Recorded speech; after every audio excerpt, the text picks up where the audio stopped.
Guerra y Paz, de León Tolstoy. Parte 3. Capítulo 11. A las 10 de la noche, Weyrother acudió con sus planos al cuartel de Kutuzov, donde se había convocado no un simple consejo de guerra, sino una reunión donde se iban a dar las órdenes finales para el día siguiente. Se había convocado al cuartel general a todos los jefes de columna, y todos habían asistido a excepción del príncipe Bagration, que estaba de mal humor, y se había negado a asistir con el pretexto de que su destacamento se encontraba muy alejado. Él rezongaba que los salchicheros estaban todos equivocados, y decía que iban a perder la batalla.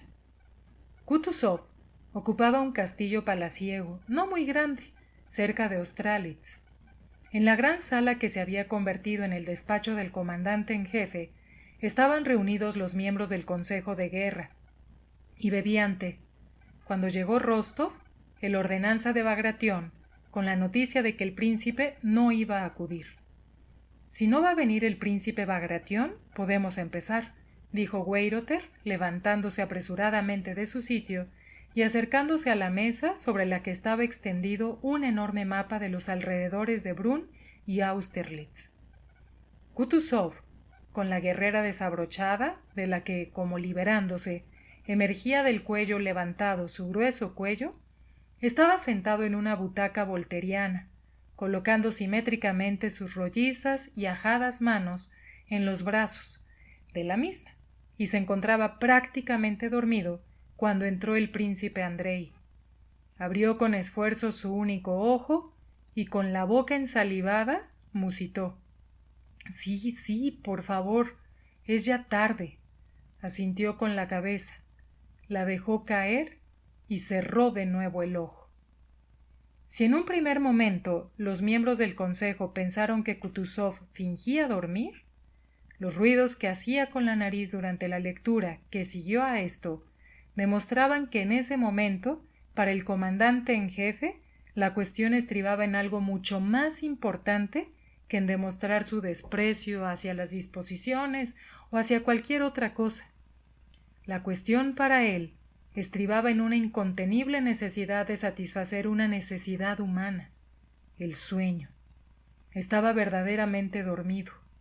Weyrother, con los movimientos del hombre que está demasiado ocupado para perder ni un minuto, comenzó a leer con tono brusco, alto y monótono la disposición de la futura batalla, que tenía como título, que él también leyó, disposición de ataque a las posiciones enemigas tras Kobelnitz y Sokolnitz, el 20 de noviembre de 1805. La disposición era muy compleja y difícil. En la singular disposición se leía: dado que el enemigo apoya su flanco izquierdo en unas montañas cubiertas de bosques y el flanco derecho se extiende a lo largo de Kobelnitz y Sokolnitz, cerca de los pantanos que se encuentran allí, y sin embargo nosotros rebasamos con nuestro flanco izquierdo su derecho, nos resultará más cómodo atacar este último flanco enemigo, especialmente si ocupamos las aldeas de Sokolnitz y Kobelnitz, que nos situará en la posibilidad de atacar el flanco del enemigo y perseguirlo en la llanura entre Slapanitz y el bosque de Turase, y evitar el desfiladero entre Slapanitz y Velowitz, que cubre el frente enemigo. Para este fin resulta imprescindible: la primera columna marcha, la segunda columna marcha, la tercera columna marcha, etc. Era abundante en la incontable cantidad de nombres propios, los que, a veces parando la lectura, el general Weyrother concretaba solo cuando consideraba que era necesario mostrar el lugar en el plano, que se encontraba allí. Los generales parecían escuchar de mala gana, pero con avidez, la complicada disposición. El alto y rubio general Buxtehude estaba de pie, con la espalda apoyada en la pared, y tenía los ojos inexpresivamente fijos en el resplandor de las velas. Parecía que no escuchaba e incluso no quería que los demás pensaran que estaba escuchando. Justo enfrente de Weyrother, con sus brillantes y grandes ojos fijos en él, con pose marcial, apoyando las manos con los codos doblados en las rodillas, se sentaba el rubicundo Milodarowicz, con los hombros y los bigotes levantados. Callaba con obstinación, mirando al rostro de Weyrother y apartando solamente la mirada de él cuando el jefe del Estado Mayor austriaco callaba. En estos momentos, Milodarowicz miraba significativamente a otros generales, pero el significado de esas significativas miradas era incomprensible. Si estaba él de acuerdo o no, si se encontraba satisfecho o disgustado con el contenido de la disposición, era algo que no se podía deducir. El que se encontraba más cercano a Weyrother era el conde Langeron, y con una fina sonrisa en su rostro de francés meridional, que no le abandonó durante toda la lectura, miraba sus delicados dedos que daban vueltas a una dorada tabaquera con un retrato. En medio de una de las pausas más largas, detuvo el movimiento giratorio de la tabaquera, levantó la cabeza y con una desagradable cortesía en las comisuras de los finos labios, interrumpió a Weyrother y quiso objetar algo, pero el general austriaco, sin interrumpir la lectura, meneó las manos con enojo como diciendo: Después me dirá lo que piensa. Ahora limítese a mirar al mapa y escuchar. Langeron levantó los ojos con una expresión perpleja. Intercambió una mirada con Milodarowicz, como pidiendo una explicación, pero encontrándose con la significativa mirada de Milodarowicz, que nada significaba, bajó los ojos tristemente y de nuevo se puso a dar vueltas a la tabaquera. Una lección de geografía, dijo él para sí, pero lo suficientemente alto para que se le escuchara. Przybylski, con respetuosa pero digna cortesía, colocaba la mano detrás de la oreja para oír mejor, con aspecto de un hombre que tiene toda la atención absorbida. Dokhtúrov, de baja estatura, estaba sentado enfrente de Weyrother con aspecto atento, concienzudo y humilde, abstrayéndose visiblemente de la incomodidad de la situación, aprendiendo concienzudamente la disposición y los sitios desconocidos para él en el mapa extendido. Le pidió unas cuantas veces a Weyrother que repitiera palabras que no había entendido bien, y Weyrother satisfizo su deseo. Cuando la lectura, que duró más de 1 hora, se dio por finalizada, Langeron, deteniendo de nuevo la tabaquera y sin mirar a Weyrother, le hizo unas cuantas observaciones, pero era evidente que la intención de estas observaciones era únicamente dar la sensación al general Weyrother, tan seguro de sí mismo, como un profesor de escuela, leyéndoles la disposición, que no trataba con tontos, sino con personas que podían darle a él clases de asuntos de guerra. Cuando la monótona voz de Weyrother calló, Kutúzov abrió los ojos, como el molinero que se despierta cuando se detiene el ruido soporífero de la rueda del molino. Escuchó lo que decía Langeron y rápidamente dejó caer de nuevo la cabeza, como si dijera: «Ah, todavía seguís con esas tonterías». Intentando ofender con el mayor sarcasmo a Weyrother y a su amor propio de autor del plan de guerra, Langeron demostraba que Bonaparte podía pasar fácilmente a atacar en lugar de ser atacado, y a consecuencia de ello, toda esa disposición resultaba del todo inútil. Si pudiera atacarnos, lo habría hecho hoy. Entonces usted debe pensar que él no tiene fuerzas, dijo Langeron. Como mucho tiene 40.000 soldados, respondió Weyrother con sonrisa de doctor, al cual una curandera quiere mostrar un remedio. En tal caso, él está buscando su derrota al esperar nuestro ataque, dijo Langeron con tono irónico y una sonrisa, mirando de nuevo en busca de apoyo a Milodarowicz, que era el más cercano. Pero en ese momento, en lo que menos pensaba Milodarowicz era en el tema de discusión de los generales. «Por Dios», dijo él, «que eso lo veremos mañana en el campo de batalla». Weyrother se sonrió de nuevo con esa sonrisa que quería decir que le resultaba ridículo y extraño encontrarse con objeciones y tener que demostrar eso de lo que no solo él estaba totalmente seguro, sino de lo que también estaban convencidos sus majestades los emperadores. El enemigo ha apagado los fuegos y se escucha un rumor continuado en su campamento, dijo él. ¿Qué quiere decir esto? O se aleja, y eso es lo único que debemos temer, o cambia de posición. Sonrió. Pero incluso si ocupara la posición de Turás, solo conseguiría librarnos de muchos problemas, y los planes seguirían como hasta ahora, hasta en sus más mínimos detalles. Kutuzov se despertó, carraspeó roncamente y miró a los generales. Señores, la disposición para mañana, es decir, para hoy, dado que ya es la 1 de la madrugada, no se puede cambiar, dijo él. La han escuchado, y todos nosotros cumpliremos con nuestra obligación. Y antes de la batalla no hay nada más importante, cayó, que dormir bien. Hizo intención de levantarse. Los generales hicieron una reverencia y se alejaron. Capítulo 12. Eran las 2 de la mañana, cuando Rostov, que había sido mandado por Bagatrión al cuartel general, por fin le dieron por escrito la disposición para que se la entregara al príncipe Bagration, y en compañía de otros húsares se dirigió a Pozoritz al trote, al flanco derecho del ejército ruso.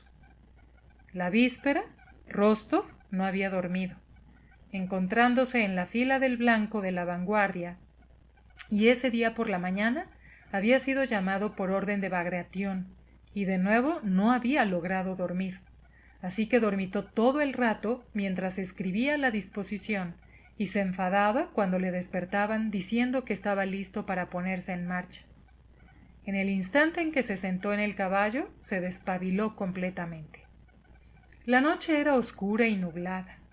La luna, que casi estaba llena, tan pronto se cubría como aparecía de nuevo, dejándole ver la caballería y la infantería que se encontraba por todos lados y que visiblemente se estaba preparando. Se encontró con algunos ayudantes de campo y jefes superiores que le tomaban por otra persona y le preguntaban si llevaba noticias u órdenes. Él respondía lo que sabía y les preguntaba lo que ellos sabían, sobre todo acerca del emperador, con el que a cada instante soñaba encontrarse. Después de avanzar unas cuantas verstas y deseando ahorrarse el rodeo, se desvió del camino y siguió a pie por entre las hogueras. Se acercó a alguien para preguntarle el camino. Los soldados estaban de guardia y una gran muchedumbre estaba sentada o de pie al lado de una hoguera que ardía intensamente. Anda, hermano, es igual. ¿Qué más da si un austriaco se va a quedar con mis propiedades?, decía un soldado, arrojando con fuerza una silla pintada a las llamas de la hoguera. No, hermano, espera, déjame que yo luzca en ella, dijo el otro soldado, evitando que la silla cayera al fuego, y en una significativa pose, apoyándose del lado y sentándose sobre ella. Bueno, hermano, ¿qué opinas ahora de mí? Muchachos, ¿por dónde se llega a la tercera división?, preguntó Rostov. No se guiaba por el nombre de los sitios, sino por el nombre de las divisiones, ya que el ejército se extendía por toda su ruta. Los soldados le dijeron lo que sabían. Un joven soldado, tras una evidente lucha con la indecisión, le preguntó: ¿Es cierto, Excelencia, que mañana habrá una batalla? Es cierto, es cierto. ¿Y cómo podría no ser? El propio zar nos comandará, dijo alegremente Rostov. Pero la noticia no causó una gran alegría. Los soldados callaron. Rostov, habiéndose alejado unos pasos, se detuvo a escuchar lo que hablaban. ¿Qué, no les bastaba con los generales?, dijo un soldado. Así es, hermano mío. ¿Cómo anduvimos por las montañas con Suvórov?, comenzó a decir una ronca voz de anciano. Nos acercamos al abismo y por abajo pululaban los mismos franceses. Así que cogimos los fusiles. Te sientas en tu culo y ¡alá! A bajar así, deslizándote derechito hacia ellos y a darles duro. ¿Cómo le machacamos entonces? Y era el mismo Bonaparte. Dicen que entonces era aún más malvado, dijo otra voz. ¿Y dónde lo meterán cuando lo capturen? Ni que en Rusia hubiera poco sitio, advirtió otro. Vaya, ya están enganchando los carros. Pronto partiremos. El soldado que estaba sentado en la silla se levantó y la arrojó a la hoguera. Así nadie se quedará con ella. Deja que se vaya el teniente y me llevaré todo lo que hay en su barraca. Rostov se montó en el caballo y siguió adelante. Habiendo avanzado unas 2 verstas, entre una densa masa donde se reunían y ya comenzaban a moverse los ejércitos,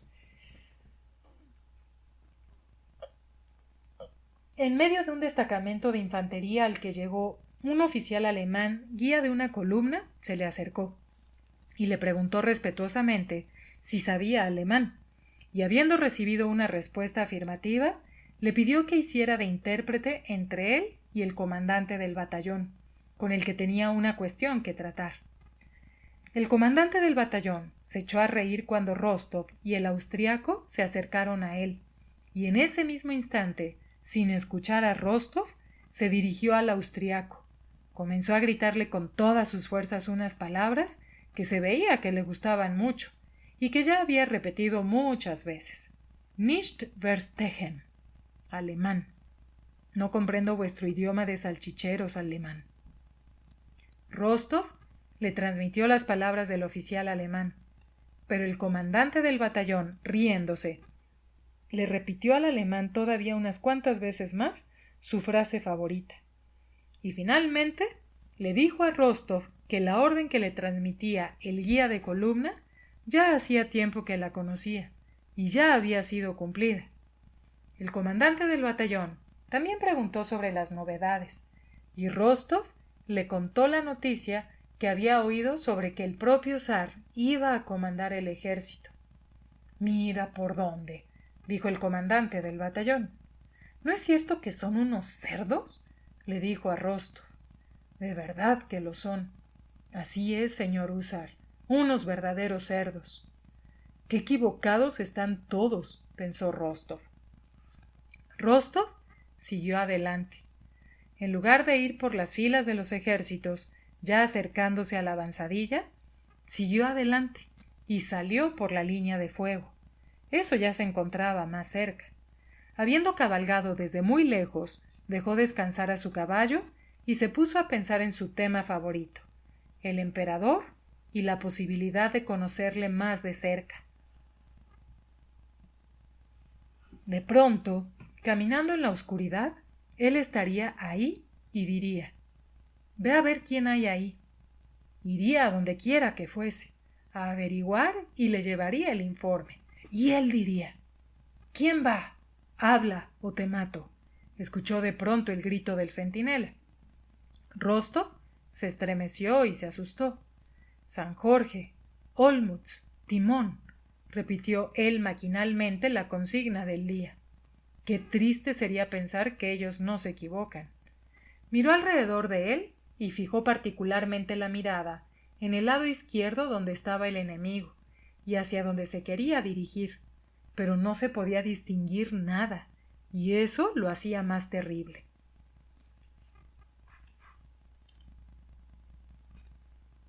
La luna se ocultó tras las nubes. ¿Dónde estoy?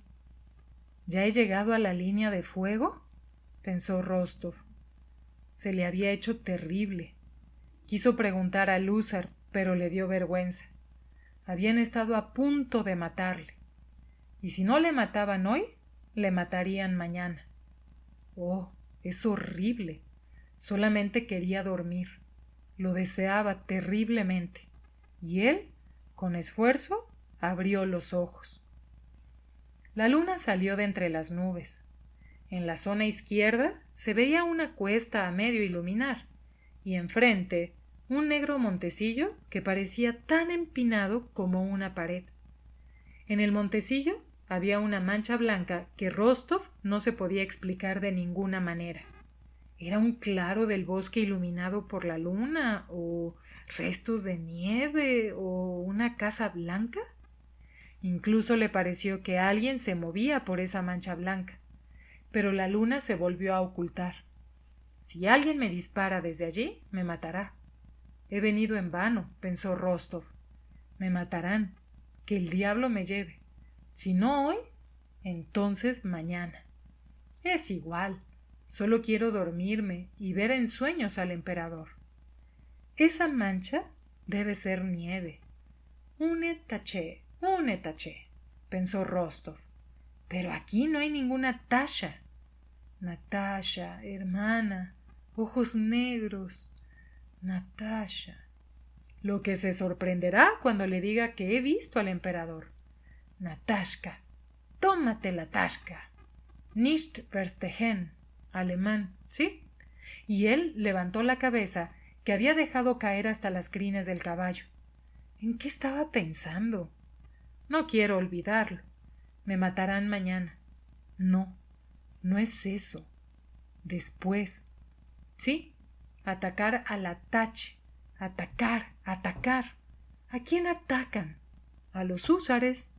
Nos matarán a todos, los húsares y los bigotes. Por la calle Tverskaya pasaba ese húsar con bigotes, y todavía me acuerdo de él, delante de la casa de Gurev. El viejo Gurev. ¿Es posible que yo llegue a viejo? Malo, malo. Viejo, viejecillo. Pero si me matan joven, es igual. No dejaré de amar al zar por eso. Pero todo esto son naderías. Lo más importante ahora es que el emperador está aquí. Cuando me miró quiso decirme algo, pero no se atrevió. No, fui yo el que no se atrevió. Qué pena que me vayan a matar. Le hubiera dicho todo. Esos soldados no dijeron nada, solo quemaron la silla. Y es verdad que es igual que me maten. Pero estos son naderías. Lo principal es no olvidar que estaba pensando en algo importante. ¿Sí? ¿Sí? Atacar al Tache. ¿Sí? ¿Sí? ¿Sí? Está bien. Y él tenía la cabeza totalmente reclinada sobre el cuello del caballo. De pronto le pareció que le disparaban. ¿Quién? ¿Quién? ¿Quién ataca? ¿Sablazos? ¿Quién? Dijo despertándose. Rostov, en el preciso momento en que abrió los ojos, vio delante de él una brillante luz roja y escuchó los gritos prolongados de miles de voces que en el primer momento le pareció que se encontraban a 10 pasos de él en la zona del enemigo. Debe ser que está fanfarroneando, dijeron los soldados señalando a la izquierda. Lejos, mucho más lejos de lo que le había parecido a Rostov en el primer instante, vio en el mismo sitio en el que le había parecido ver algo blanco unos fuegos dispuestos en línea, y escuchó unos lejanos gritos prolongados, probablemente de las voces de miles de franceses. ¿Crees que es eso?, dijo Rostov, tratando de tranquilizarse, dirigiéndose a Lúzar. Sí, se alegran de algo, su excelencia. Los fuegos y los gritos duraban desde las 4. ¿Qué puede ser eso?, pensaba Rostov. ¿Nos atacan ellos? ¿Nos asustan o están convencidos de que ya han vencido a alguien? ¡Qué extraño! Bueno, que se queden con Dios. ¿Qué es lo que me decía el zar? Sí, atacar a la Tache. Su excelencia, aquí están los generales, dijo el húsar. Rostov se despertó y vio delante suyo a Bagration. Bagration, con el príncipe Dolgorúkov y unos ayudantes que también habían ido a ver a los extraños fuegos encendidos y los gritos del ejército enemigo, y Rostov se encontró con ellos en la avanzadilla y le dio el papel al jefe. «Crea, príncipe», decía Dolgorúkov, «que esto no es más que un ardid.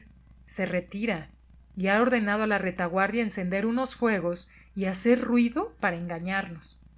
«¿Y a ellos qué les importa?», pensaba Rostov cayéndose de sueño. «Da igual». «¿Qué puede ser eso?», dijo el príncipe Bagration. «Ahora lo sabremos». Y el príncipe Bagration ordenó que enviaran un escuadrón de cosacos a revisar la zona que se encontraba mucho más a la derecha de los fuegos. Si el ruido y los fuegos se han dejado solo en la retaguardia, ese sitio de la derecha, donde mando a los cosacos, ya no debe estar ocupado. Después de 10 minutos de espera, durante los cuales siguieron los gritos y los fuegos en el lado del enemigo, en el silencio de la noche se escucharon desde esa zona de la derecha, hacia donde se habían dirigido los cosacos, unos cuantos disparos de fusil, y el escuadrón de cosacos, a los que se había ordenado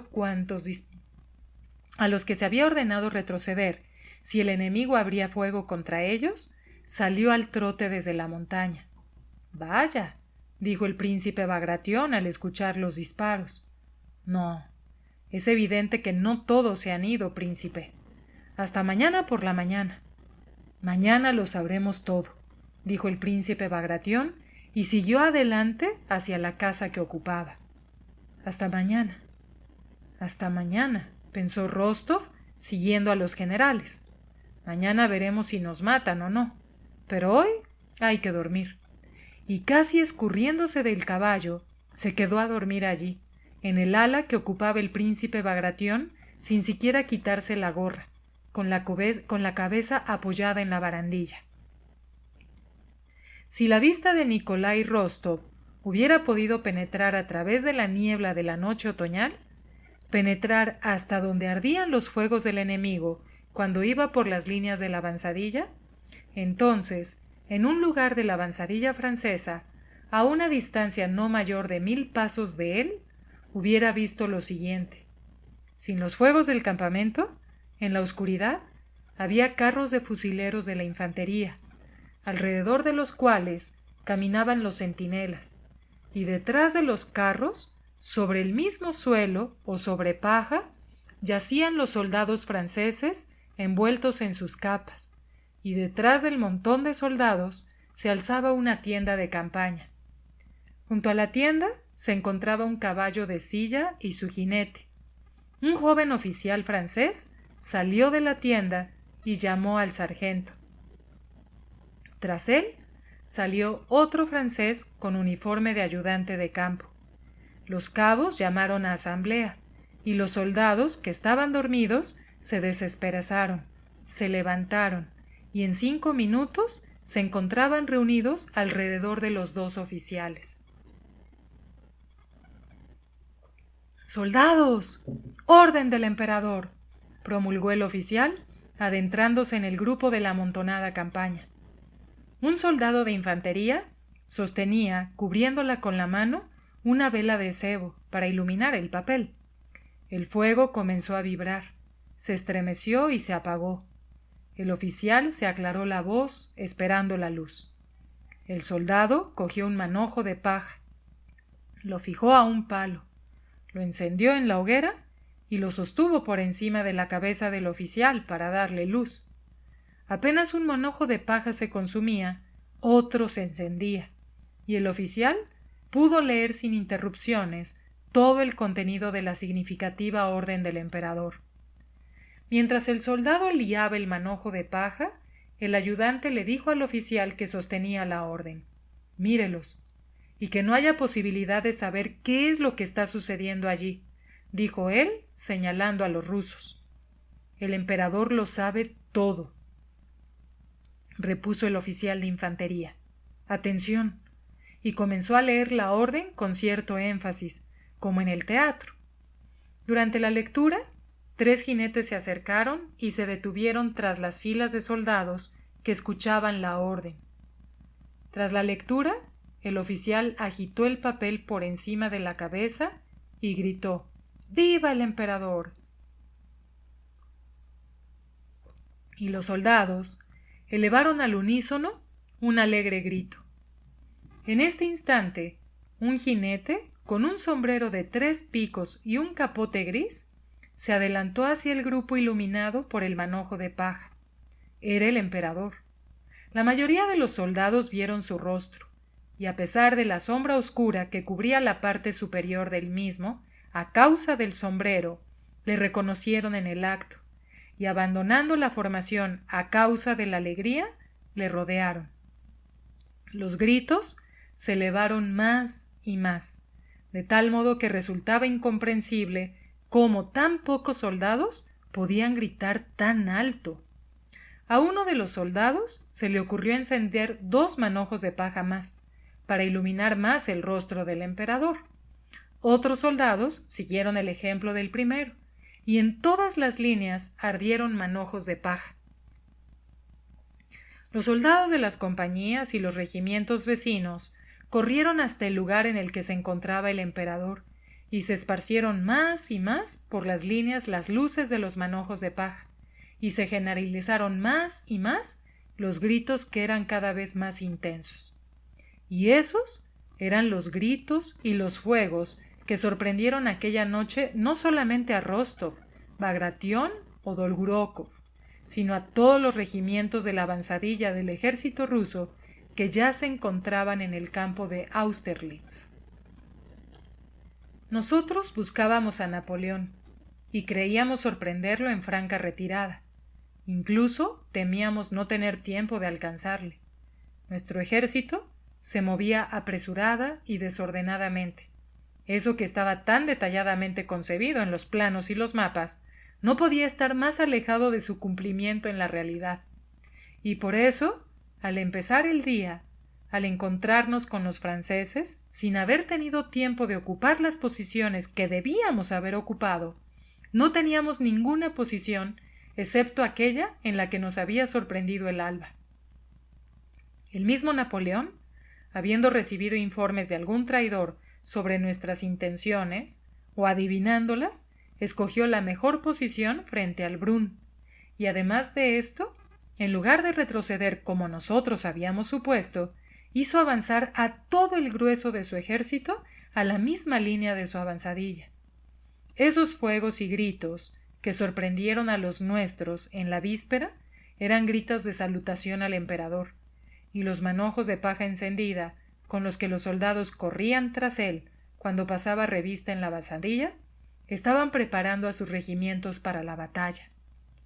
La víspera de la batalla, en la que pensábamos cogerla de improviso, en el ejército francés se había leído la siguiente orden de Napoleón: «Soldados, el ejército ruso se enfrenta a nosotros para vengar el ejército austriaco de Ulm. Son los mismos batallones que aniquilasteis ante Hollabrunn y que habéis perseguido sin tregua hasta este lugar. Las posiciones que ocupamos son formidables, y mientras avancen para envolverme por la derecha, me dejarán su flanco al descubierto. Soldados, yo mismo guiaré vuestros batallones. Me mantendré alejado del fuego si vosotros, con vuestra acostumbrada valentía, lleváis a las filas enemigas el desorden y la confusión. Pero si por un momento la victoria fuera dudosa, veríais a vuestro emperador exponerse a la primera línea de fuego del enemigo, porque no puede haber vacilación en la batalla, especialmente en este día en el que se trata del honor de la infantería francesa, tan necesario para el honor de nuestra nación». que no se rompan filas con la excusa del repliegue de los heridos. Cada uno debe estar bien compenetrado con la idea de que es necesario vencer a estos lacayos de Inglaterra, a los que tan grande odio mueve contra nuestra nación. Esta victoria finalizará nuestra campaña y podremos volver a los cuarteles de invierno donde nos aguardan las nuevas tropas francesas, que se forman en Francia, y entonces la paz que yo acordaré será digna de mi nación, de vosotros y de mí. Napoleón. Así que la ventaja de la sorpresa estaba de su parte. Esperábamos la ventaja de nuestra posición y de nuestro ataque sorpresa, y nos encontramos con su ataque por sorpresa sin ocupar ninguna posición. Nada de esto impedía que el plan de ataque propuesto por los austriacos fuera muy bueno y que pudiéramos cumplirlo con exactitud, derrotar el ala derecha de Napoleón, guardando el centro, hacerlo retroceder a las montañas de Bohemia, cortándole el camino de Vensk. Todo esto podía haber sido si de nuestra parte hubiera habido no un cuantioso ejército, los más mortíferos cañones, las armas de batalla más novedosas y mortíferas, una gran organización en el abastecimiento de alimentos, incluso no el arte militar de los jefes del ejército, pero si de nuestro lado hubiera estado algo que no se puede pesar, contar ni definir, pero que siempre y ante cualquier circunstancia de desigualdad ha decidido, decide y decidirá la suerte en una batalla, es decir, si los nuestros hubieran tenido una mejor disposición de ánimo.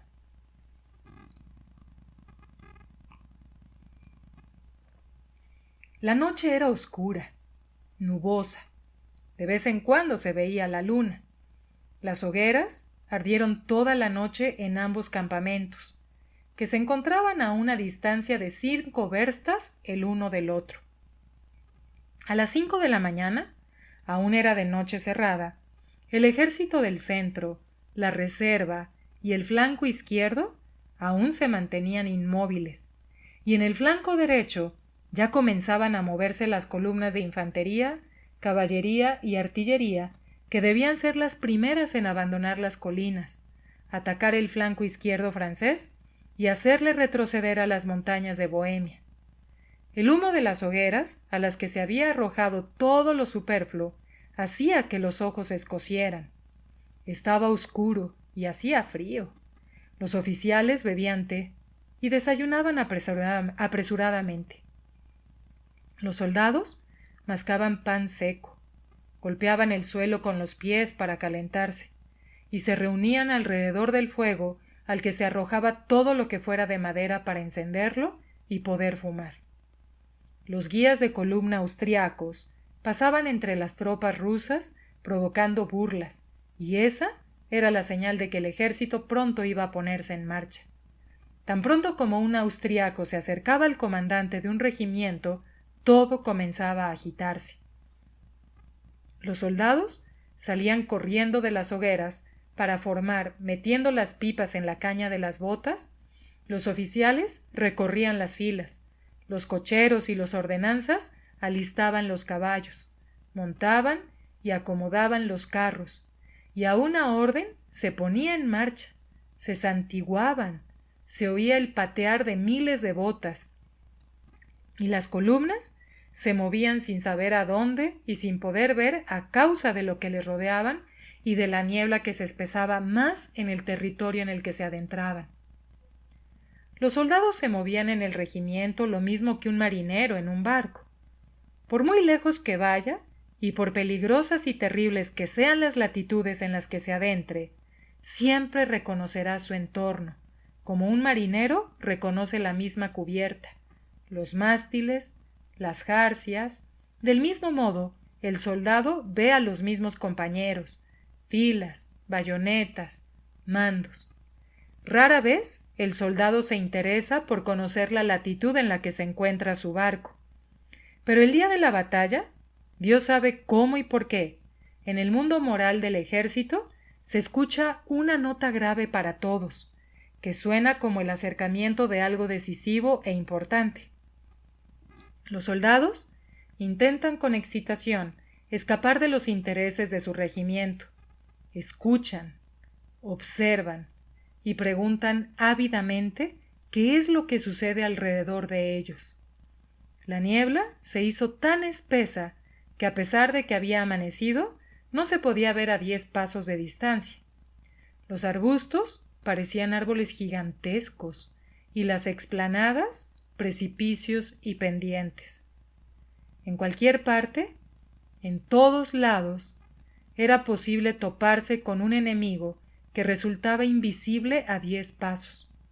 Pero las columnas marcharon durante largo rato en esa misma niebla, bajando y subiendo montañas, pasando por huertos y cercados, por una región desconocida, sin encontrarse con el enemigo en ningún sitio. Al contrario, tanto delante como detrás, por todas partes, sabían que marchaban columnas del ejército ruso en la misma dirección que ellos. A todos los soldados animaba el saber que muchos de los nuestros se dirigían al mismo sitio al que ellos iban, es decir, a un lugar desconocido. Fíjate, han pasado también los de Kursk, decían en las filas. Es terrible, hermano, las tropas que han reunido los nuestros. Ayer por la tarde, si mirabas a los fuegos que había encendidos, era imposible ver el fin. Era como Moscú en una palabra. Aunque ninguno de los jefes de columna se acercaba a las filas ni hablaba con los soldados, los jefes de columna, como hemos visto en el Consejo de Guerra, no estaban de humor y llevaban a cabo la tarea descontentos, y por eso cumplían las órdenes y no se preocupaban de animar a la tropa. A pesar de ello, los soldados marchaban alegres, como siempre que participaban en una acción, especialmente en un ataque. Pero después de marchar 1 hora aproximadamente, sin salir de la espesa niebla, la mayor parte de la tropa tuvo que detenerse, y por las filas cundió una desagradable sensación de desorden y confusión. Esta sensación se transmite de múltiples maneras, aunque es difícil definirlas, pero lo que es indudable es que se transmite con una extraordinaria seguridad y se difunde rápida, imperceptible e inconteniblemente como el agua por una cañada. Si el ejército ruso hubiera estado solo, sin aliados, puede que hubiera pasado aún mucho tiempo hasta que esta sensación de desorden y confusión se convirtiera en una convicción general. Pero entonces, cuando se podía buscar con una particular satisfacción y naturalidad la causa del desorden en la torpeza austriaca, todos se convencieron de que había un enorme barullo causado por esos devoradores de salchichas. ¿Qué sucede? ¿Es que está cerrado el paso? ¿O es que ya hemos tropezado con los franceses? No, no se escucha nada, y hubieran abierto fuego. Tanta prisa para partir, y resulta que partimos y nos detienen sin sentido en mitad del campo. Son estos malditos alemanes que se equivocan. Son unos estúpidos. Yo les dejaría pasar delante. Apuesto que están acurrucándose detrás y aquí estamos ahora sin comer. ¿Y qué? ¿Va a ser pronto? Dicen que la caballería ha cerrado el paso, decía un oficial. Esos malditos alemanes no conocen su propio territorio, decía el otro. ¿De qué división sois? Gritó un ayudante de campo acercándose. De la 18. Entonces, ¿qué hacéis aquí? Ya hace tiempo que deberíais haber pasado adelante. Así no llegaréis hasta la noche. ¡Qué órdenes tan estúpidas! Ellos mismos no saben lo que hacen. Después se acercó un general que gritó algo enfadado en un idioma que no era ruso. Bla, bla. ¿Qué es lo que dice? No se entiende nada, decía un soldado cuando el general se alejó.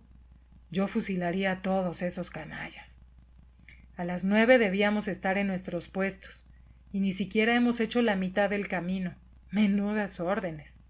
La causa del barullo se resumía en que durante el movimiento de la caballería austriaca, que iba por el flanco izquierdo, ésta había tenido que cruzar al lado derecho.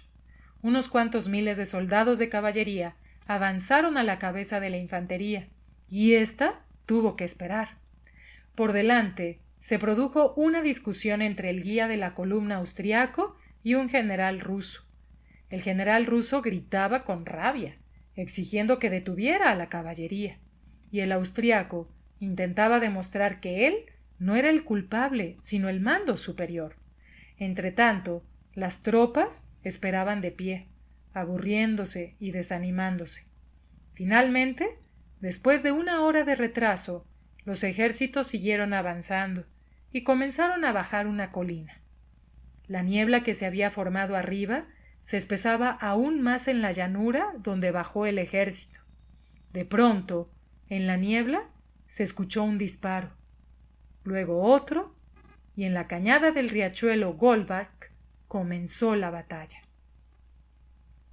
Sin contar con encontrar al enemigo abajo donde el riachuelo, y habiendo tropezado con él por casualidad en la niebla, sin escuchar palabras de aliento de los mandos superiores, y con la impresión compartida por toda la tropa de que se habían retrasado, y lo más importante, metidos en una espesa niebla sin ver nada delante ni alrededor suyo, los rusos se tiroteaban con el enemigo lenta y perezosamente, avanzaban y se volvían a detener sin recibir ni una sola orden de los mandos ni de los ayudantes de campo durante ese tiempo, que erraban por la niebla de aquel terreno desconocido, sin encontrar sus tropas. Así comenzó la batalla para la primera, segunda y tercera columnas, que habían bajado a la llanura. La cuarta columna, con Kutuzov al frente, se encontraba en la loma de Pratzen. En la llanura, donde había comenzado la acción, todavía había una espesa niebla. Más arriba había aclarado, pero nada podía verse de lo que estaba sucediendo abajo. ¿Estaban todas las tropas del enemigo a 10 verstas de nosotros, como habíamos supuesto? ¿O estaba aquí en medio de la niebla? Nadie lo supo hasta las 9. Capítulo 13. Eran las 9 de la mañana.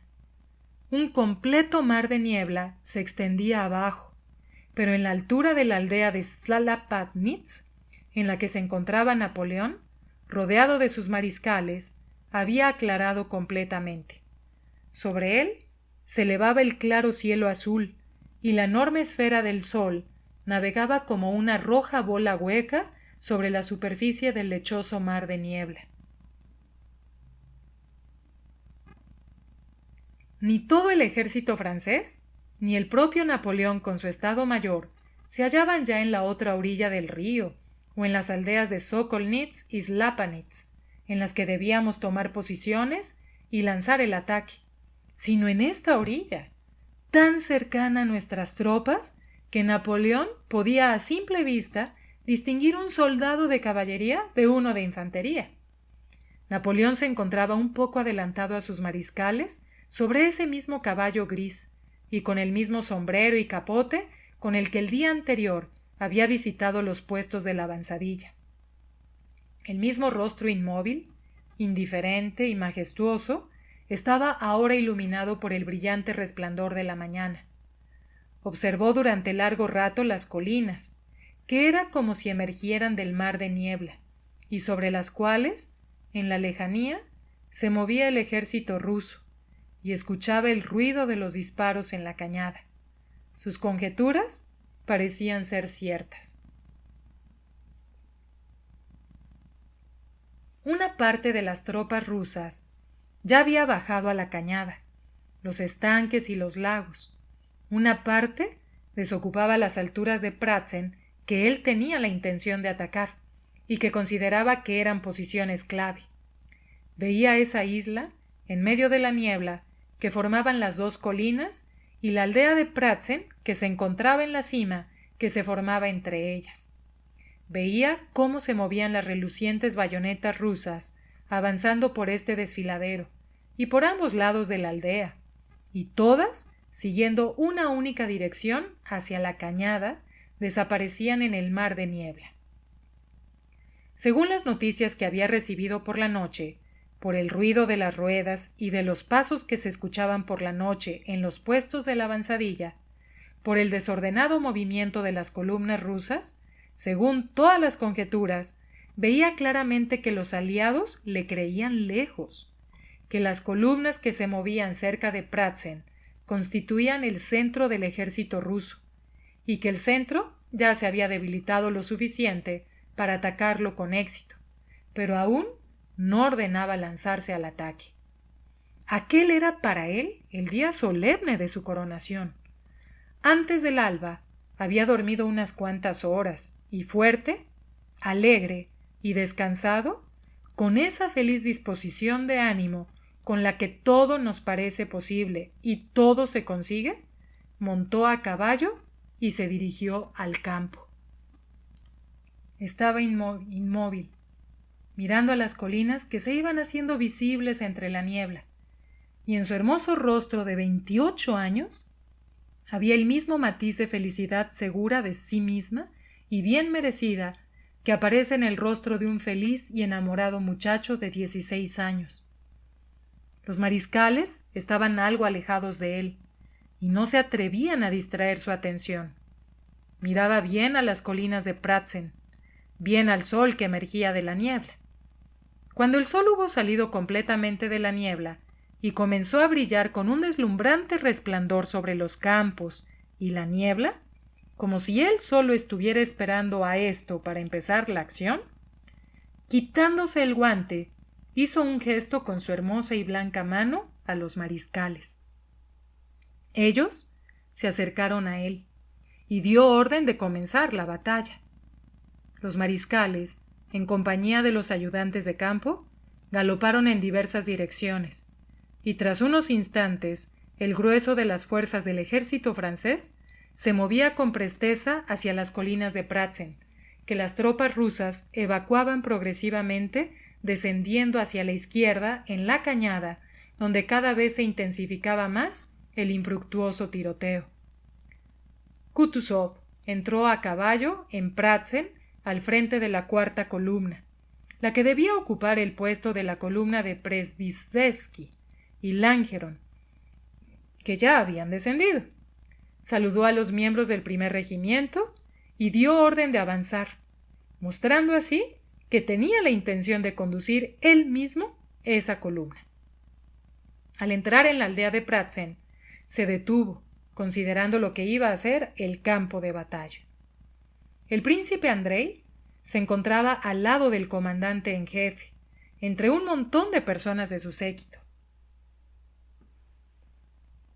El príncipe Andrei había reflexionado y sufrido tanto durante esa noche que él mismo se sorprendía de su tranquilidad, a pesar de que no había pegado ojo.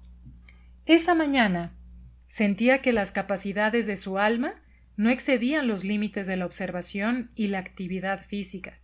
Podía verlo todo, notar, acordarse de todo sin entrar en reflexiones. Podía hacer todo, pero no le parecía suficiente. Y por eso se sentía especialmente preparado para lo que puede hacer un hombre. Se encontraba al lado de Kutuzov y miraba atentamente a lo que sucedía delante y alrededor suyo. Eran las 9 de la mañana. El aire era frío, seco y cortante, aunque no había viento.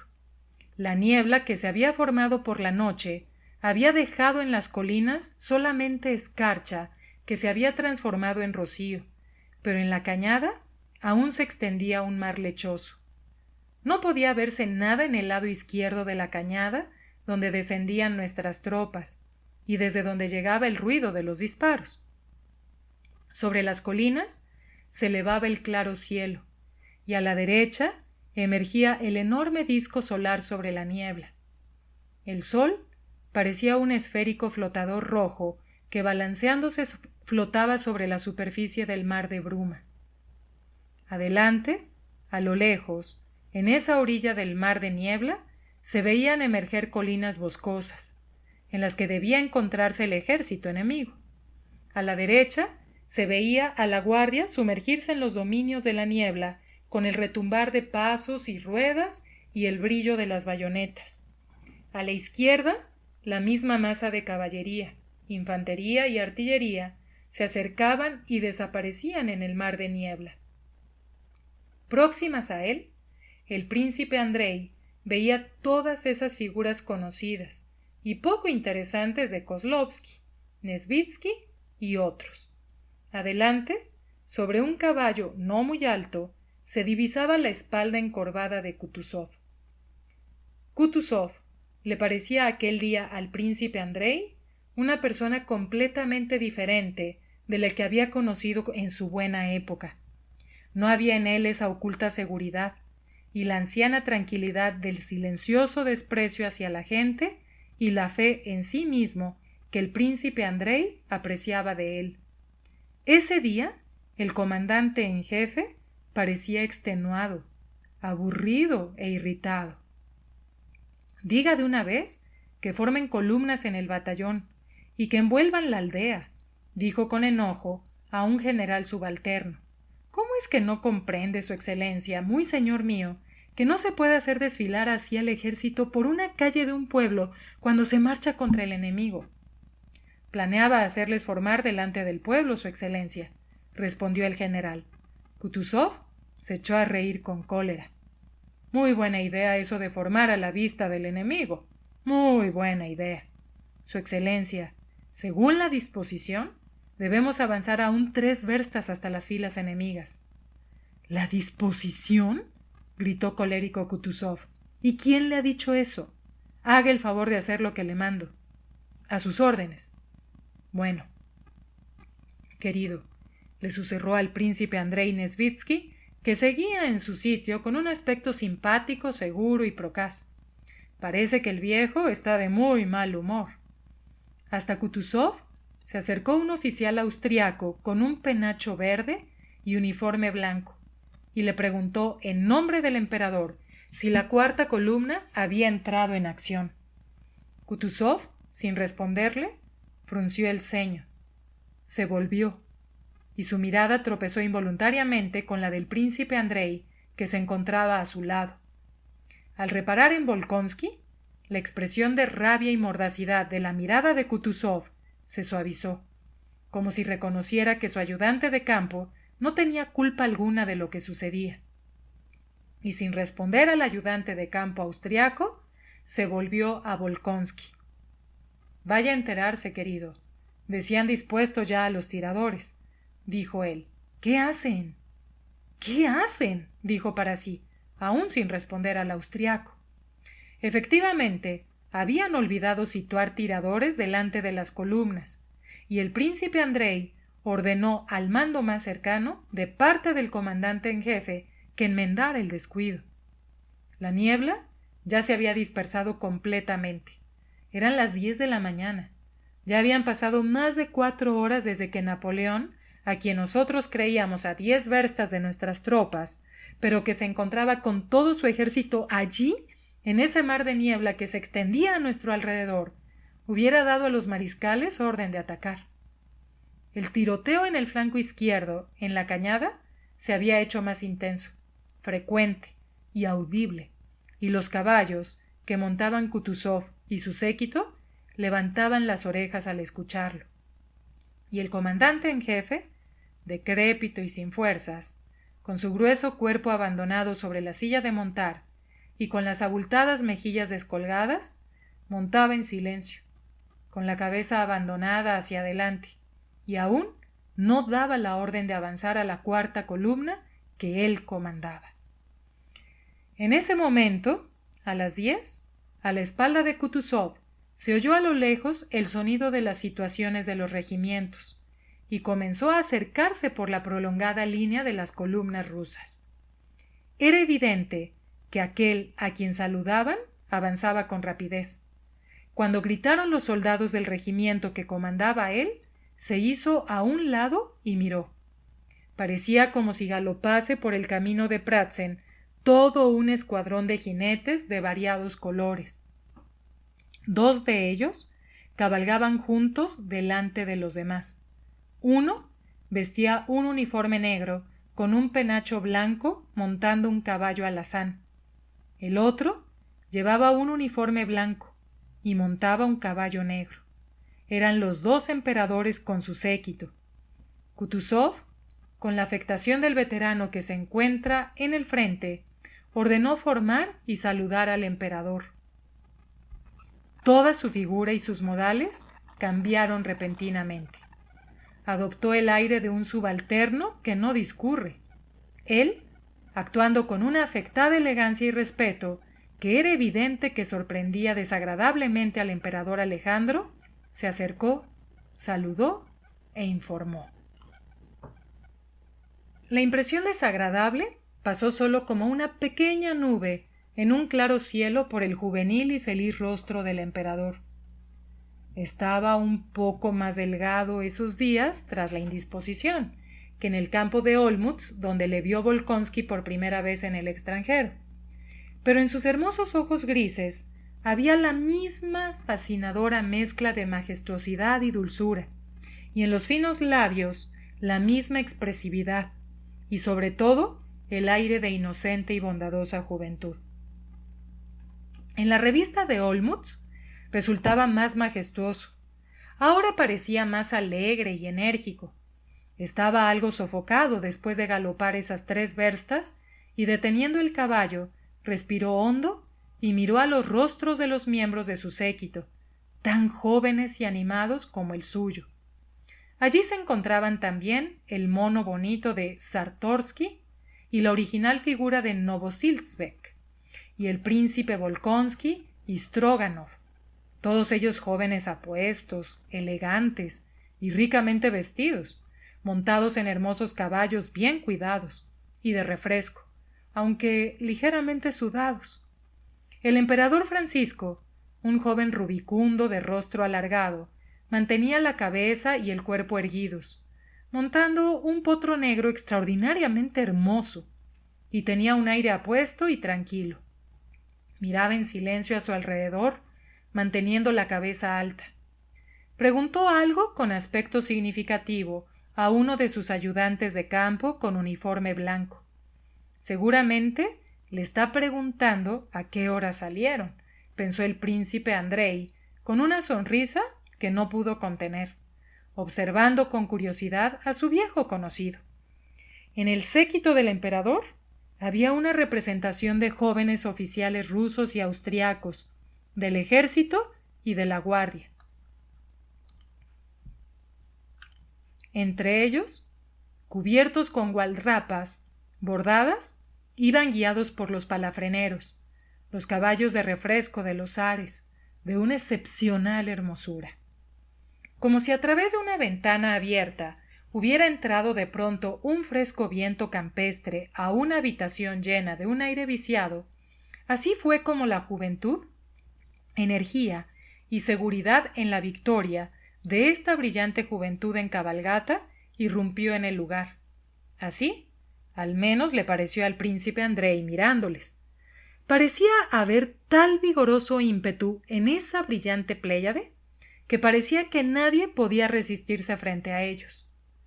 Dándole la espalda a Kutuzov, el emperador Alejandro miró el campo de batalla, deteniéndose en particular en el lugar en el que se escuchaban los disparos de los fusiles, y en francés, con una sonrisa y con lástima, le dijo algo a uno de los que le rodeaban. El príncipe Andrei estaba seguro, a pesar de no haber escuchado las palabras, de que el emperador expresaba su lástima porque a causa de su posición le era imposible estar allí, en la línea de fuego, donde se decidía la suerte de la batalla hacia donde un íntimo sentimiento le arrastraba.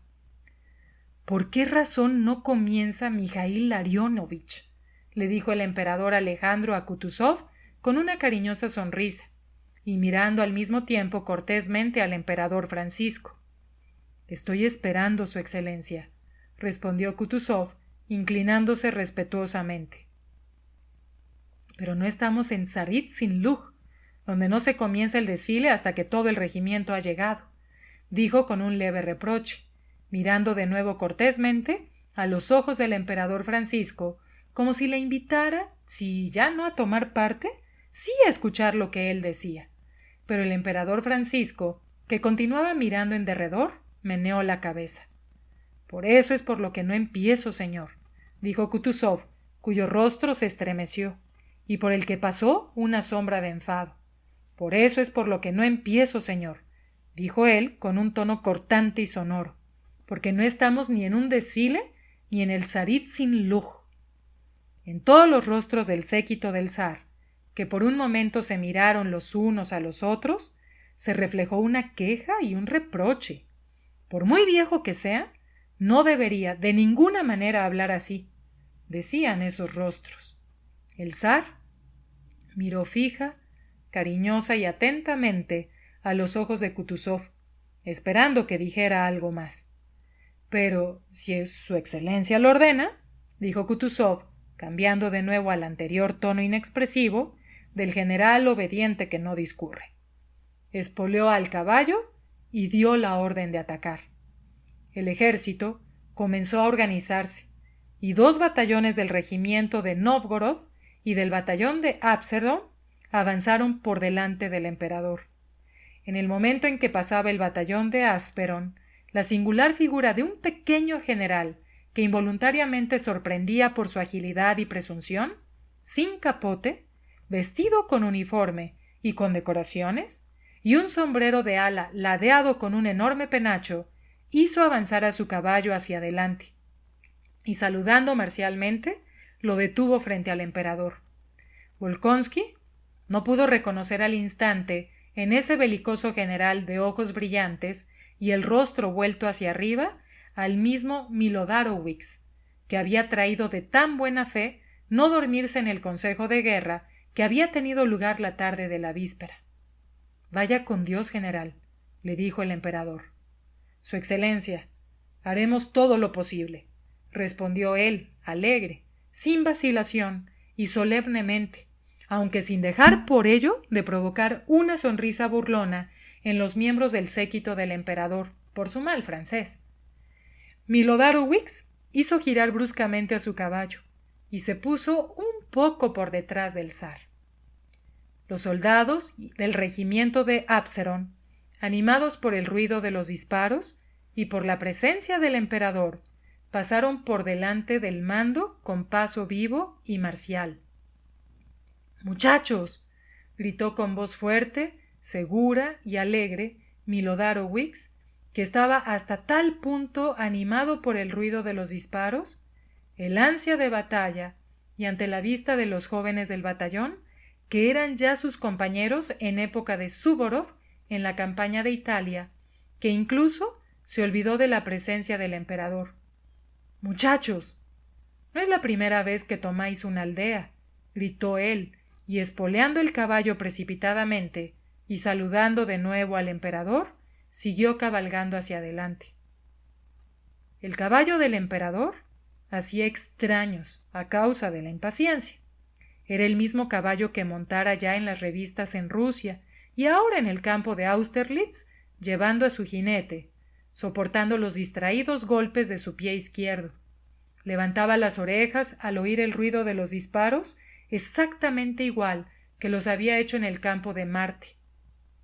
Sin entender el significado de los disparos que escuchaba, ni la cercanía del negro potro del emperador Francisco, ni nada de lo que hablaba, pensaba y sentía ese día aquel que le montaba. El emperador sonrió aprobatoriamente tanto al inadecuado y marcial proceder de Milodorowicz como a lo que hacían uno de los soldados del batallón de Asperson que iba en el flanco.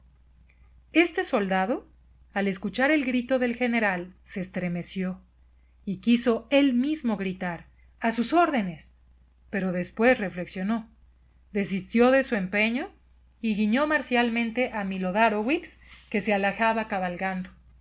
Fue la última vez que Volkonsky vio al emperador con esta sonrisa en el rostro. Kutuzov, acompañado de sus ayudantes de campo, siguió al paso tras los carabineros.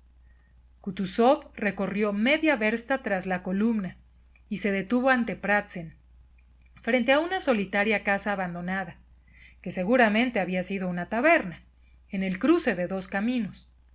Los 2 caminos descendían por la montaña.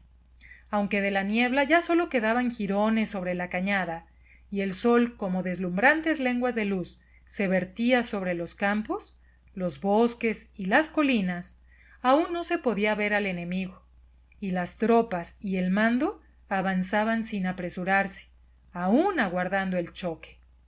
Kutuzov condujo parte del regimiento de Nóvgorod por el camino de la izquierda y una parte más pequeña del batallón de Asperon por la derecha. Se puso a conversar con un general austriaco. El príncipe Andrei, que se encontraba algo por detrás, observaba a los generales rusos y austriacos que se encontraban cerca de él y a los ayudantes de campo. Ninguno de ellos tenía un aspecto natural, y él los conocía a todos. Todos, por igual, trataban de adoptar un aspecto perspicaz, marcial o despreocupado, pero no resultaba natural. Uno de los ayudantes tenía un catalejo y miraba por él. «Miren, miren», dijo él, «son los franceses». 2 o 3 generales y ayudantes de campo tomaron el catalejo quitándoselo los unos a los otros, y todos los rostros cambiaron de pronto y adoptaron una expresión completamente natural. En todos ellos se reflejó el miedo y la perplejidad. El príncipe Andrei, como reflejado en un espejo, vio en sus rostros lo que sucedía más adelante. «Es el enemigo». «No». «Sí, mire, son ellos, está claro». «Pero, ¿qué es esto?», se escuchaba. Kutuzov miró por el catalejo y se acercó al general austriaco. El príncipe Andrei miró adelante y a simple vista vio más abajo a la derecha a los franceses que iban al encuentro de la columna de Absalón a una distancia no mayor de 800 pasos de él. La batería que iba al frente alistó armas, abrió fuego, se escuchó una intensa descarga de los fusiles y por un momento todo se cubrió por el humo. El recuerdo del brillante ataque de Schöngraben surgió vivamente en la mente del príncipe Andrei. Del mismo modo marchaban ahora las tropas francesas con sus capotes y zapatos azules, y del mismo modo se dirigían a su encuentro entonces los granaderos de Kiev. Así venían ahora los franceses, solo que iban por los señores de Nóvgorod y los gallardos jóvenes de Absalón. Al príncipe Andrei no le entraba en la cabeza que el resultado de ese ataque pudiera ser distinto que el que había presenciado en Schöngraben, y esperaba con seguridad la primera salva de los franceses, después ¡hurra!, y la fuga de los franceses y nuestra persecución. Pero todo estaba oculto por el humo.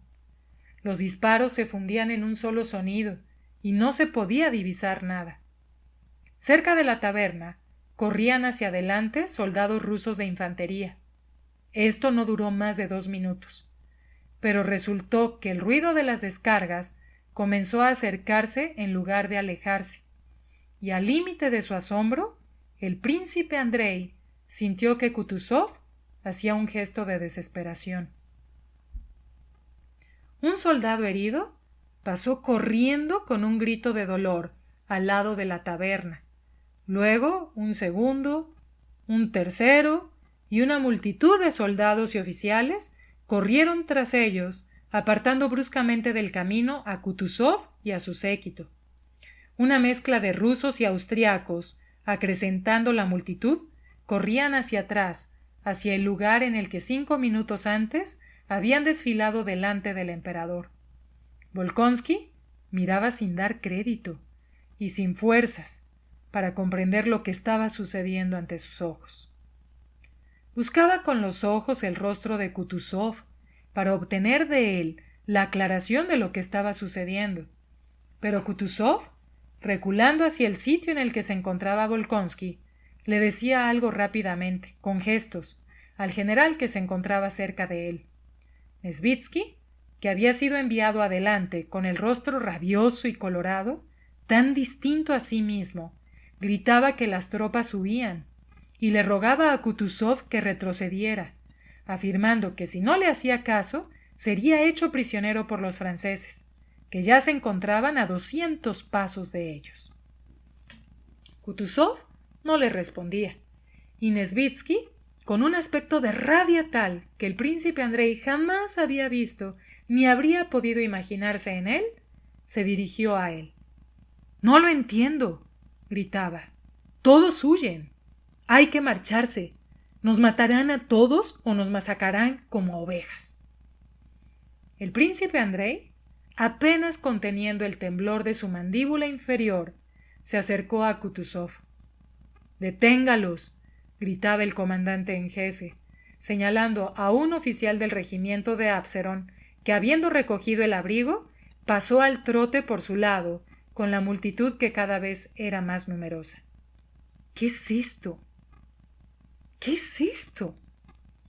El príncipe Andrei salió al galope tras el oficial y, alcanzándole, le gritó: «¿Acaso no oye, señor mío, que el comandante en jefe le ordena que vuelva?».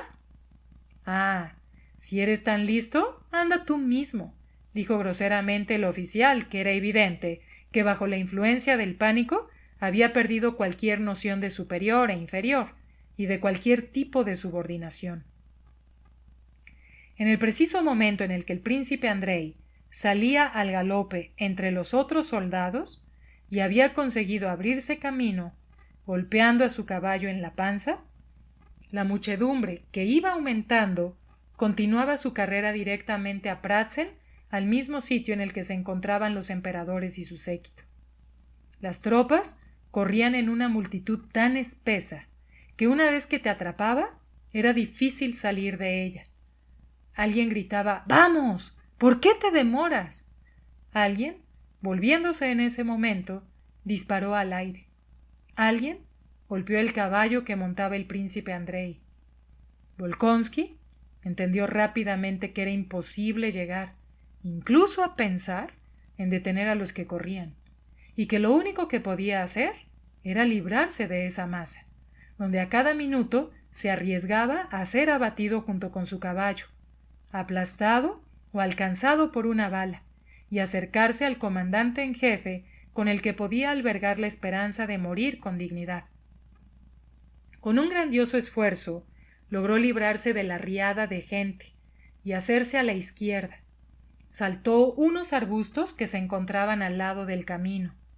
Vio más adelante, en el medio del batallón de infantería, el penacho de los miembros del séquito de Kutuzov y se acercó a ellos. En el séquito de Kutuzov, tras esos 5 minutos en los que se había ausentado, todo había cambiado. Kutuzov, que había bajado del caballo, se encontraba de pie, dejando caer la cabeza, junto al batallón de Novgorod, que aún no se había desorganizado completamente, un poco más a la derecha del camino, y daba órdenes a los generales que se encontraban ante él, a caballo, con la mano en la visera. «Traiga aquí todo lo que encuentre. Váyase. Dígaselo al general Milodarovich», gritaba Kutuzov. El ayudante de campo salió al galope a buscar al general sin escuchar estas últimas palabras. Alrededor de Kutuzov estaban los miembros de su séquito, cuyo número se había reducido a la mitad. Algunos estaban a pie y otros continuaban montados a caballo. Todos estaban pálidos, cuchicheaban, miraban adelante y se dirigían sin cesar al comandante en jefe, rogándole que se fuera. Sus ojos estaban predominantemente fijos en la batería rusa que se encontraba al frente, a la izquierda, y que sin cobertura disparaba sobre los franceses, que se encontraban alejados de ella no más de 150 pasos. En el momento en el que el príncipe Andrei llegó, Kutuzov, con dificultad, ayudado de un cosaco, se montaba en su caballo. Sentado en el caballo, el aspecto de Kutuzov cambiaba, y él parecía despertarse. Los finos labios se volvían más expresivos, y su único ojo brillaba con un claro resplandor, observando todo atentamente. «Al ataque con las bayonetas! ¡Muchachos!», gritó Kutuzov a un coronel que se encontraba a su lado, y él mismo se lanzó hacia adelante con su caballo. Las balas no cesaban de volar con un terrible silbido entre las cabezas de Kutuzov y su séquito. Y en el momento en el que avanzó, como una bandada de pájaros, volaron con un silbido los proyectiles sobre el batallón y el séquito, alcanzando a algunos hombres. Kutuzov miró al príncipe Andrei, y esa mirada halagó a Volkonsky. En esa mirada que Kutuzov dirigía a su ayudante de campo favorito, Volkonsky vio la alegría que le causaba verle en ese momento decisivo, y el consejo de ser valiente y estar preparado para todo, como si le diera lástima de su juventud. Era como si la mirada de Kutuzov dijera: a mí, que soy un anciano, esto me es fácil, pero me da pena por ti. Todo esto, sin duda alguna, sucedía solo en la imaginación del príncipe Andrei. En ese momento, por su mente, pasaban con una extraordinaria claridad 1,000,000 de finas líneas de pensamientos y sentimientos. Él simplemente observaba, pero en ese momento no pensaba sobre aquello que había pensado tanto tiempo y de manera tan dolorosa, sobre el momento en el que se encontraba, en el que podía hacer algo grande o morir joven y desconocido. El batallón se lanzó al ataque y Kutuzov, después de esperar unos minutos, salió también al galope. Pero sin llegar a alcanzar al batallón, el príncipe Andrei vio cómo Kutuzov se tocaba con la mano la mejilla y a través de sus dedos brotaba la sangre. «Su excelencia, está usted herido», dijo Kozlovsky, que con su aspecto sombrío y nada majestuoso iba todo el rato al lado de Kutuzov. «La herida no está aquí», dijo Kutuzov, deteniendo el caballo y sacando un pañuelo, «sino aquí», y señaló adelante a todas las columnas de los franceses que se movían y al batallón que se detenía. El mismo disparo con el que había sido herido Kutuzov hirió al comandante del batallón, que se encontraba detrás. Mató unos cuantos soldados y al alférez que llevaba la bandera. El comandante del batallón cayó del caballo. La bandera se estremeció y al caerse fue detenida por los fusiles de unos soldados que se encontraban cerca. Las filas de delante se pusieron en pie y unos cuantos disparos desordenados se escucharon en sus filas.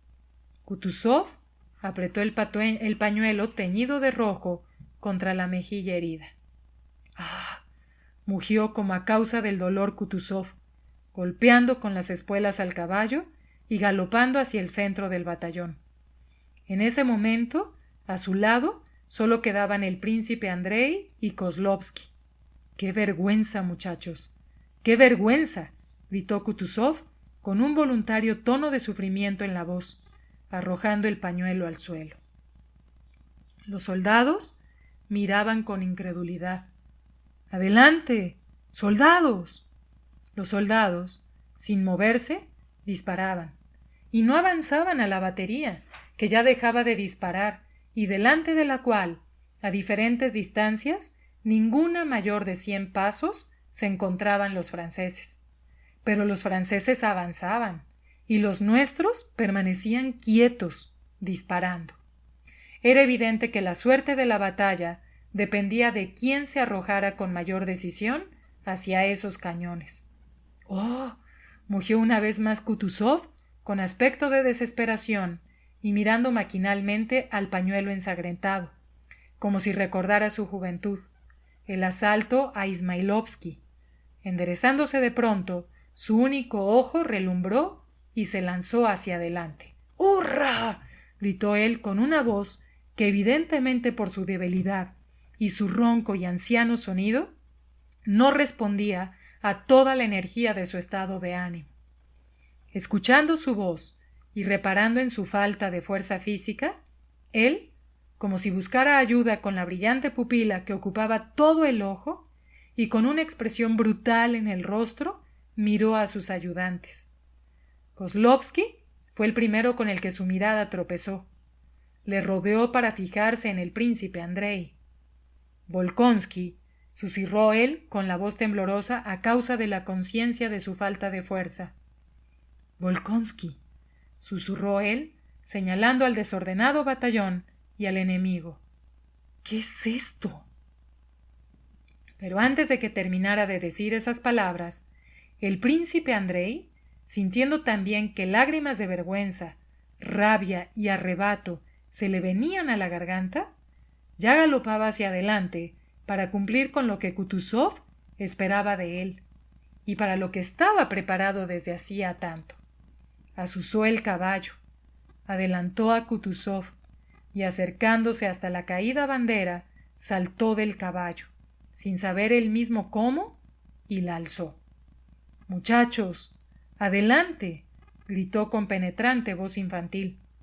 El caballo, al sentirse libre, resoplando y alzando la cola, con un corto y altivo trote, se alejó de las filas del batallón. Tan pronto como el príncipe Andrei hubo cogido el asta de la bandera, 10 balas zumbaron cerca suyo, pero ninguna le alcanzó, aunque algunos soldados cayeron a su lado. «¡Hurra!», gritó el príncipe Andrei, y corrió hacia adelante con la indudable convicción de que todo el batallón corría tras él.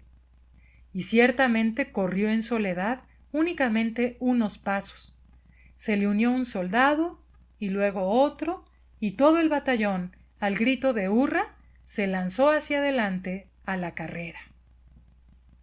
Ninguno de los que conocían al príncipe Andrei hubiera creído entonces, viendo su vigorosa y decidida carrera y su rostro feliz, que ese fuera el mismo príncipe Volkonsky que con tal cansancio arrastraba sus pies y su conversación por los salones de San Petersburgo. Pero ese era precisamente él, el verdadero, que en ese momento experimentaba mayor placer que el que jamás había experimentado en su vida. Un suboficial del batallón tomó de las manos del príncipe la oscilante bandera, pero en ese preciso instante cayó muerto. El príncipe Andrei levantó de nuevo la bandera y apoyándosela en el hombro, corrió hacia adelante sin dejar que los soldados le alcanzaran. Ya se encontraba a 20 pasos de los cañones. Corrió adelante con su batallón bajo el intenso fuego de los franceses, a través de los que caían a su lado. Pero en ese instante no pensaba en lo que le esperaba, e involuntariamente todas las imágenes de su alrededor se imprimían con colores brillantes en su imaginación. Veía y entendía hasta los más pequeños detalles de la figura y el rostro de un artillero pelirrojo que tiraba de un extremo del escobillón, mientras que un soldado francés tiraba del otro. Un poco más allá del soldado, en medio de 4 cañones, vio al mismo Tushin, que tanto le había sorprendido en Schöngraben, que se encontraba de pie con aspecto culpable y confuso. Era evidente que Tushin no entendía el significado del momento, y como se le divertiera la comicidad de su situación, sonreía con una sonrisa estúpida y patética, exactamente igual que cuando se encontraba sin botas en la aldea de Grunt, en casa del cantinero, ante el oficial superior de guardia y mirando a los franceses que se aproximaban a él amenazadoramente portando fusiles. ¿Es posible que vayan a matarle?, pensó el príncipe Andrei, antes de que nos dé tiempo a llegar. Pero eso fue lo último que el príncipe Andrei vio y pensó.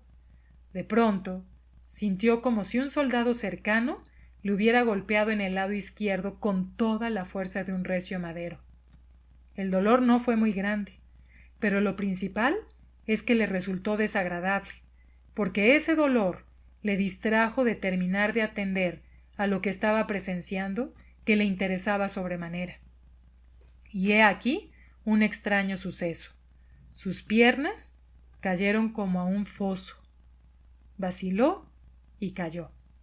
Y de pronto no vio nada más que el cielo, un alto cielo con nubes grises que se deslizaban por él. Nada más que el alto cielo. ¿Cómo es posible que no haya visto antes este alto cielo?, pensó el príncipe Andrei. Si lo hubiera hecho, pensaría de otro modo. No hay nada aparte del alto cielo, pero incluso ni siquiera eso existe. Solo hay silencio, paz y sosiego. Cuando el príncipe Andrei cayó, el desconcierto se apoderó de nuevo del batallón, y éste echó a correr hacia atrás, sumándose a la confusión de los que huían. La multitud corría hacia los emperadores, y su séquito arrastrándolos consigo al lado de las colinas de Pratzen. Nadie podía detener esta huida, e incluso ni conocer la razón de la misma de boca de los que corrían. En el séquito de los emperadores, el pánico se vio reforzado por las noticias y la incertidumbre, y llegó hasta tal punto que en 5 minutos de todo este brillante séquito de los emperadores, no quedaba nadie al lado del zar Alejandro, excepto el médico de la corte Villers y el maestrante N.